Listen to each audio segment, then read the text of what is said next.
could cut out any sign you wanted in perfection.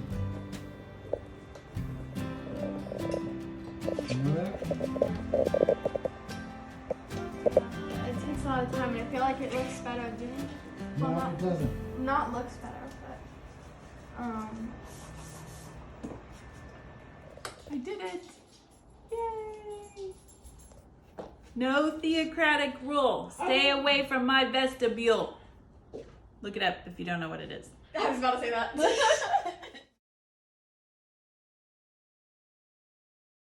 Physician-assisted suicide. How about end-of-life care? You have an advance directive. It might not be recognized or honored at a Catholic health hospital, and I don't know if you're aware of that.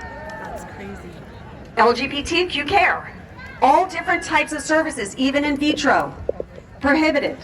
So a group of dozens of local organizations came together to fight this affiliation. At the time, then Attorney General Kamala Harris, our Vice President today, she was reviewing the transaction and holding public hearings. So what did we do? You know what we did. We collected signatures. We submitted letters to the editor. We testified. We organized. And you know what? That transaction was only conditionally approved. And the Attorney General required Hoag Hospital, in order to move forward, to continue providing medically necessary abortions and all other sexual and reproductive health care that they had provided before the affiliation. We did it in Orange County, but it gets even better. Several years after this affiliation went through, St. Joseph Health merged with an even larger Catholic health system called Providence. Again, a fine health system, doing great work in the community. And the men. And yes, So it's proud. going to be a knockdown, drag-down fight because let's be honest, this Gang of Five in the Supreme Court is just getting started. I'm so proud. Look at that. My family. Hello.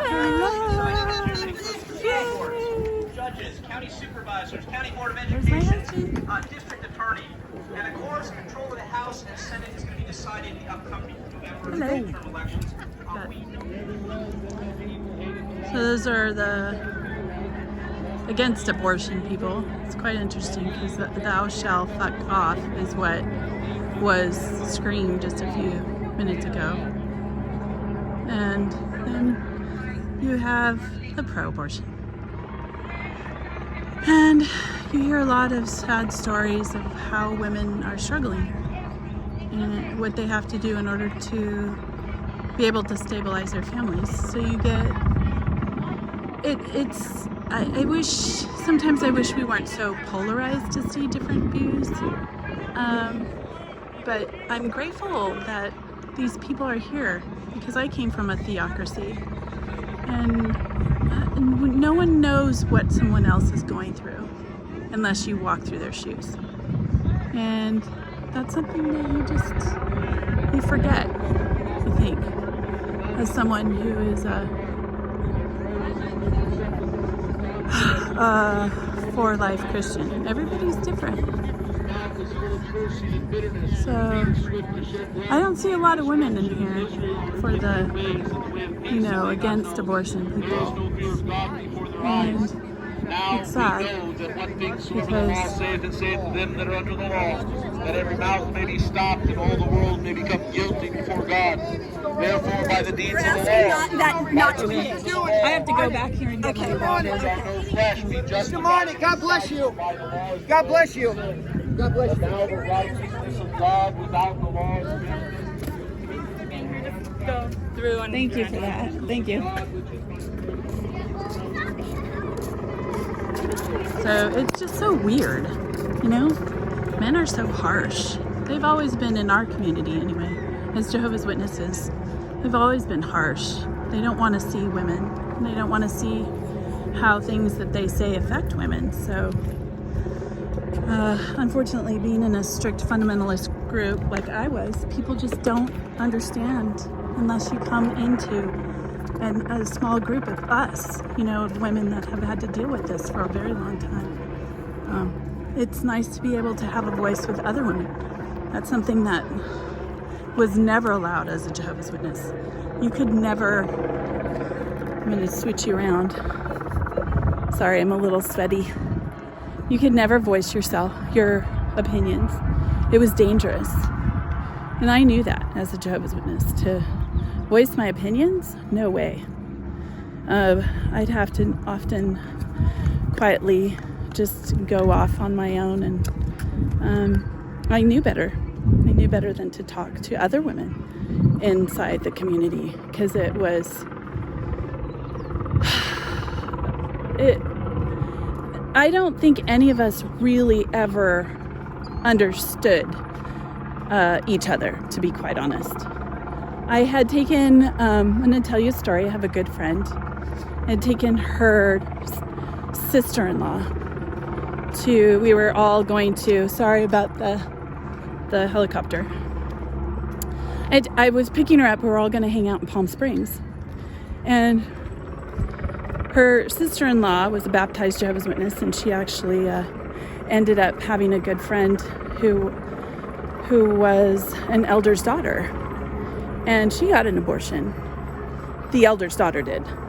And she was quietly telling me these things. Now, as she's explaining this to me, and here I am trying to process this, and she was very open. That's something I didn't expect. And like I said, I wasn't a very safe person before I left the company of Jehovah's Witnesses. I was not a safe person to be with. But I listened.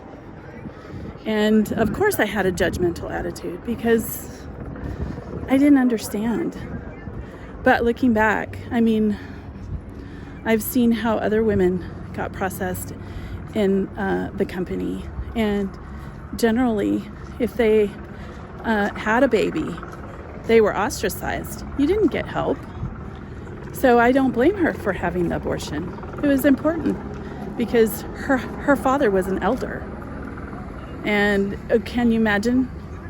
You'd end up getting a scarlet letter for when you had that baby. And she realized that there was going to be some consequences. And I knew of families that I knew of families. I went back to the South in Virginia. They can call it, I don't think they really consider Virginia the South, but I went to Virginia, and there was a sister, and she was a pioneer, and her daughter had gotten pregnant and out of wedlock. And she had other interesting stories to tell about her daughter. Her daughter once had a cupcake at a birthday party, and the sister bragged about beating her, giving that girl something to think about, and she'd never do that again. Well, that same girl ended up getting pregnant. And so, and sure enough, the people around them didn't help the girl. As Jehovah's Witnesses, they always claim that they're so helpful. They were not helpful at all. That young girl did get treated terribly. It was sad. So I'm glad there's people here, and I'm glad that I get to voice an opinion. And I know family isn't going to be totally thrilled about this. I know, for life family. But you have to understand, there's other people that are going through difficult circumstances, and we don't really understand, and we shouldn't really. It's none of our business. We should always let a woman choose. Give her rights and her body. That's unfortunately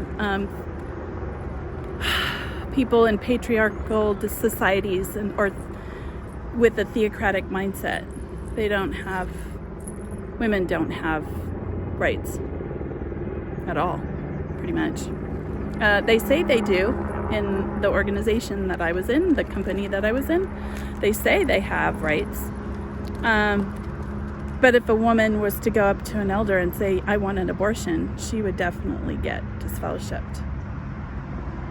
I want an abortion because my husband was abusive and raped me. And that happens. in the company that I was in.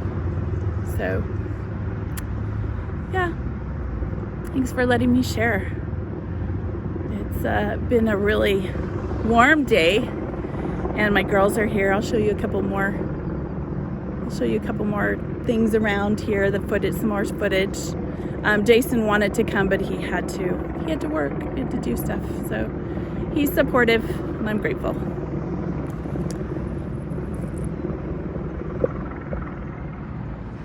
Well, this isn't a district convention or a circuit assembly. Thank goodness. No, you did not. These are real things affecting real women. Modeling. Oh, sorry.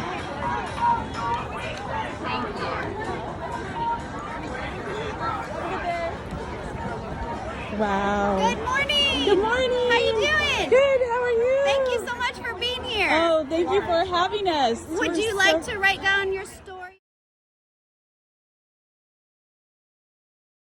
All right. Let's see. I can't do it that way. Yay. Okay. Well, we had a really fun day. Can I just say, we went to the protest, and the protesters were clean. You know, as Jehovah's Witnesses, we always said, "Oh, that's so dirty, and people don't pick up," and everything was clean. There was a woman walking around with one of those sticks that picks up trash and a trash bag, looking for trash. Mm-hmm. There was none, and there were a couple of thousand people there. Mm-hmm. Yeah. So, Everybody was nice. mm-hmm.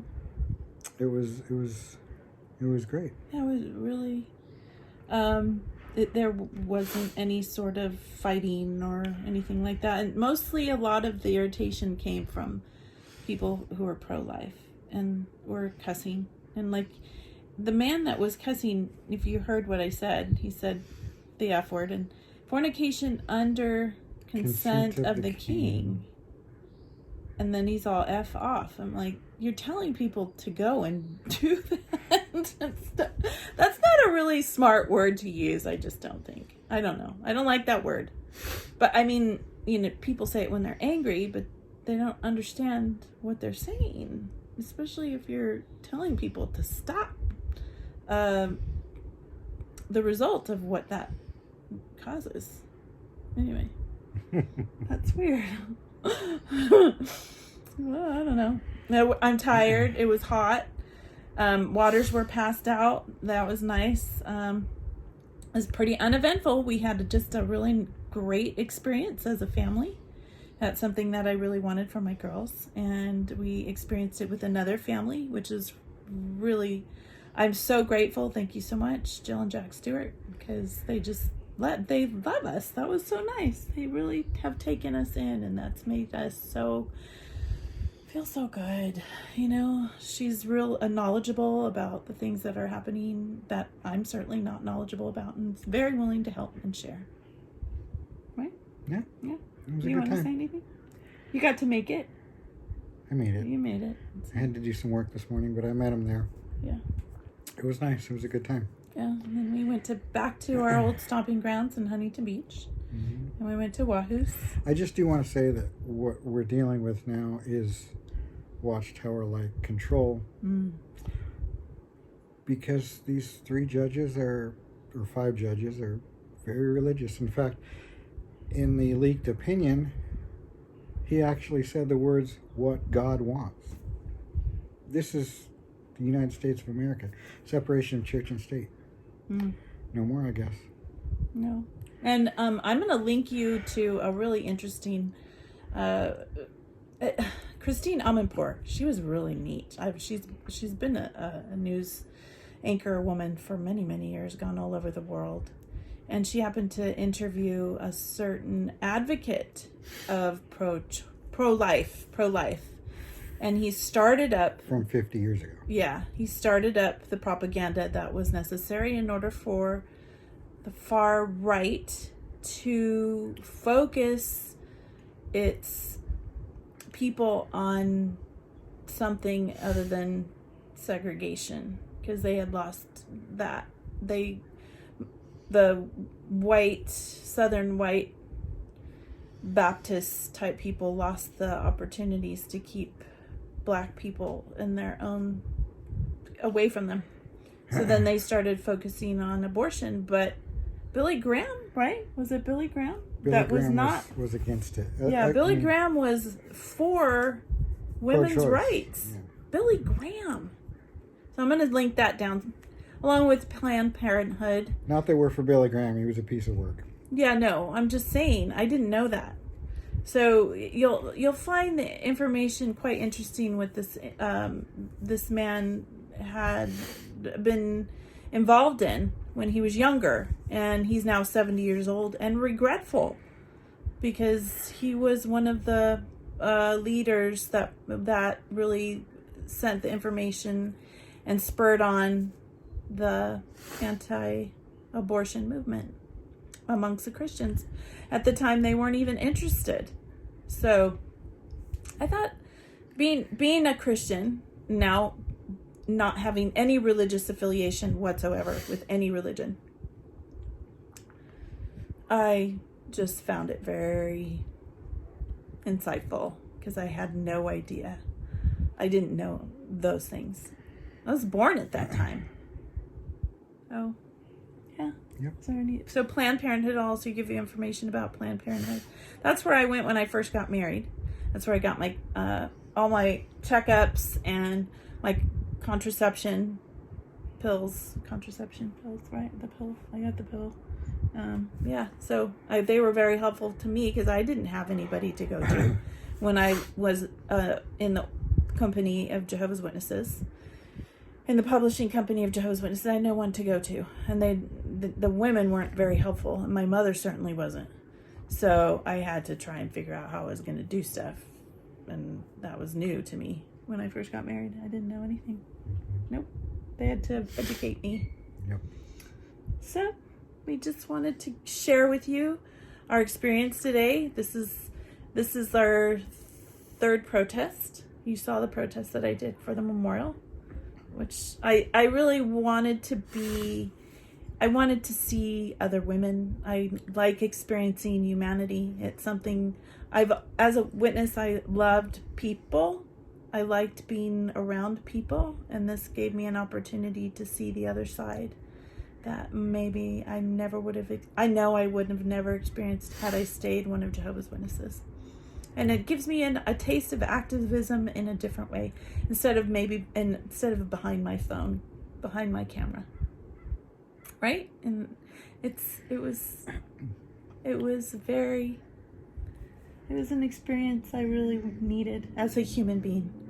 Not everybody can do it, but I get it. But I'm telling you, if you get an opportunity to be out with other women and other people that have the same opinions or need the support, then yeah, do it.